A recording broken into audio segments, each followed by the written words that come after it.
নমস্কাৰ বন্ধুসকল, আপোনালোক সকলোকে মোৰ এই ইউটিউব চেনেললৈ স্বাগতম জনাইছোঁ। আজি মই আপোনালোকৰ ওচৰত লৈ আহিছোঁ কেইটামান আছামিজ মোবাইল এপ্লিকেশ্যন। এই মোবাইল এপ্লিকেশ্যনকেইটা ব্যৱহাৰ কৰি আপোনালোকে বহুতো কাম আপোনাৰ নিজৰ মোবাইলত অতি সহজে কৰিব পাৰিব। ইয়াৰ ভিতৰত প্ৰথমটো এপ্লিকেশ্যন হৈছে এটা আছামিজ কীবৰ্ড এপ্লিকেশ্যন। এই এপ্লিকেশ্যনটো ব্যৱহাৰ কৰি আপুনি অতি সহজে অসমীয়া ভাষাত আপোনাৰ মোবাইলত মেছেজ বা অন্য কিবা লিখিব পাৰিব। এই এপ্লিকেশ্যনটোৰ নাম হৈছে ৰদালি কীবৰ্ড এপ্লিকেশ্যন। এই ৰদালি কীবৰ্ড এপ্লিকেশ্যনটো কেনেকৈ আপোনাৰ মোবাইলত ইনষ্টল কৰিব আৰু ইয়াক ব্যৱহাৰ কৰিব এইটো আমি চাওঁ আহক। এই ৰদালি কীবৰ্ড এপ্লিকেশ্যনটো আপোনাৰ মোবাইলত ইনষ্টল কৰিবৰ কাৰণে আপুনি প্ৰথমে যাব লাগিব প্লে ষ্ট'ৰ আৰু ইয়াত গৈ আপুনি চাৰ্চ কৰিব ৰদালি কীবৰ্ড বুলি। আৰু ইয়াত আপুনি দেখা পাইছে ৰদালি কীবৰ্ড বুলি চাৰ্চ কৰাৰ পাছত এনেদৰে এইটো এপ্লিকেশ্যন আহিব আৰু ইয়াত আপুনি ইনষ্টলত ক্লিক কৰি এপ্লিকেশ্যনটো ইনষ্টল কৰি ল'ব।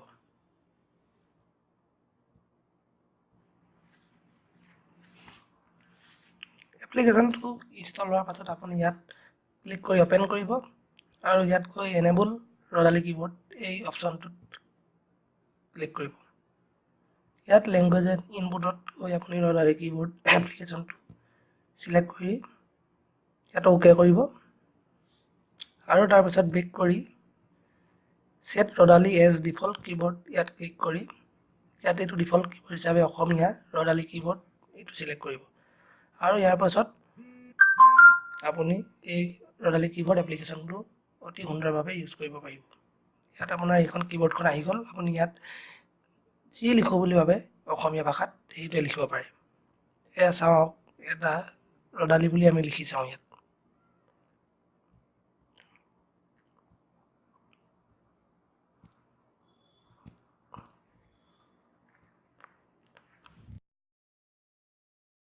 মোৰ এই লিষ্টত থকা দ্বিতীয়টো এপ্লিকেশ্যন হৈছে এখন অসমীয়া অভিধান।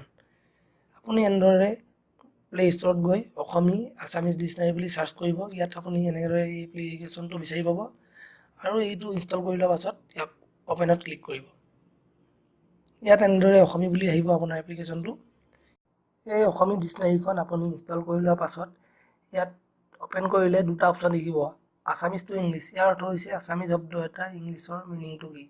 ইয়াত আপুনি ক্লিক কৰিলে দেখা পাব টাইপ ইন ইংলিছ আৰু টাইপ ইন আছামিজ। দুটা পদ্ধতিৰে শব্দ, যিকোনো শব্দৰ আপুনি অৰ্থ চাব পাৰে। টাইপ ইন ইংলিছত ক্লিক কৰি আপুনি ইয়াত অসমীয়া শব্দটোৰ এনেদৰে টাইপ কৰিবলৈ চাপ'জ আমি ইয়াত ৰজা শব্দটো চাৰ্চ কৰিছিলোঁ। ৰজাটো ROJA এনেদৰে লিখি আমি চাৰ্চ কৰি দিওঁ। ইয়াৰ ৰজা মানে ৰজা বুলি আহি গ'ল, ৰজা যে কিং এনেকৈ অৰ্থটো আহি গৈছে। আৰু এটা অপশ্যন আছে ইয়াত type in Assamese. Type in আছামিজত আপুনি হ'লে ইয়াত অসমীয়া শব্দটো লিখিব লাগিব। অসমীয়া শব্দটো আপুনি এনেদৰে লিখিব ৰজা এনেকৈ লিখি দিলে, ৰজা বুলি লিখিলে চাৰ্চ কৰিলে আপোনাৰ অলপ প্লিজ ৱেইট দেখাইছে। ইয়াৰ ৰজা মানে কি, এনেকৈ দুটা পদ্ধতিৰে আপুনি যিকোনো অসমীয়া শব্দৰ অৰ্থটো ইংলিছত কি চাব পাৰিব। আৰু ইয়াৰ দ্বিতীয়টো পদ্ধতি হৈছে ইংলিছৰ পৰা আছামিজৰ শব্দ এটা, ইংলিছত শব্দটোৰ অসমীয়াৰ অৰ্থ কি। এনেদৰে গ'লে আপুনি ইয়াত ক্লিক কৰি টাইপ ইন ইংলিছ আছে, ইয়াত ক্লিক কৰিলে আমি চাইছোঁ কিং ৱৰ্ডটো KING চাৰ্চ কৰোঁ। ইয়াত কিং মানে এইটো ৰজা, কিং মানে ভূপতি, এনেদৰে কি হয় কিঙৰ অৰ্থ এইখিনি গোটেইখিনি আপোনাৰ ইয়াত আহি গৈছে। মোৰ এই লিষ্টত থকা তৃতীয়টো অসমীয়া এপ্লিকেশ্যন হৈছে সমাৰ্থক শব্দ নামৰ এটা অসমীয়া এপ্লিকেশ্যন। ইয়াত এনেদৰে সমাৰ্থক শব্দ বুলি চাৰ্চ কৰিলে আপুনি দুটা তিনিটা এনেদৰে বহুতখিনি এপ্লিকেশ্যন পাব। তাৰে যিটো ওপৰত আছে সমাৰ্থক শব্দ বুলি গোলকৈ লিখা, এইটো এপ্লিকেশ্যন আপুনি ইনষ্টল কৰি ল'ব। এইটোত অলপ বেছি সংখ্যক সমাৰ্থক শব্দ আছে এই এপ্লিকেশ্যনটোত। ইয়াত তাৰপিছত এইটো অ'পেন কৰাৰ পাছত আপুনি এনেদৰে ইয়াত দেখা পাব অবৰ্ণ, আ বৰ্ণ, হ্ৰস্ব ই দীৰ্ঘ ই বৰ্ণ, এনেদৰে বৰ্ণবোৰৰ সমাৰ্থক শব্দবোৰ। এই অবৰ্ণত এনেকৈ ক্লিক কৰিলে আপুনি ইয়াত দেখিব অবৰ্ণৰ শব্দ অৱকাশ। ইয়াৰ সমাৰ্থক শব্দ অৱকাশ মানে সময়, সুযোগ, ছুটি, অপূৰ্ব মানে অদ্ভুত।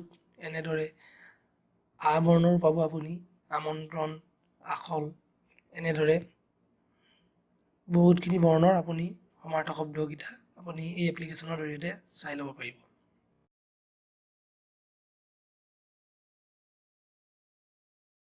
আমাৰ সকলোৰে মোবাইলত একোখনকৈ ইংৰাজী কেলেণ্ডাৰ থাকে।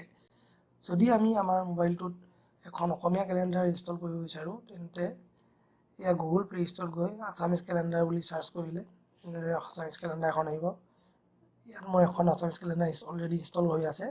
ইয়াত এইটো আছামিজ কেলেণ্ডাৰখন অ'পেন কৰিলে অ'পেনত ক্লিক কৰিলোঁ। ইয়াত এনেদৰে অসমীয়া কেলেণ্ডাৰ বুলি এখন আহি গৈছে। বুধবাৰ 20 জুন 2018 আজি। ইয়াত 5 আহাৰ অসমীয়াৰ।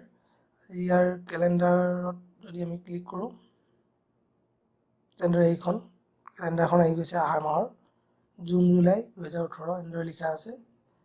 আজি 20 তাৰিখ অসমীয়াৰ 5 তাৰিখ 5 আহাৰ বিষ্ণু ৰাভা দিৱস আজি।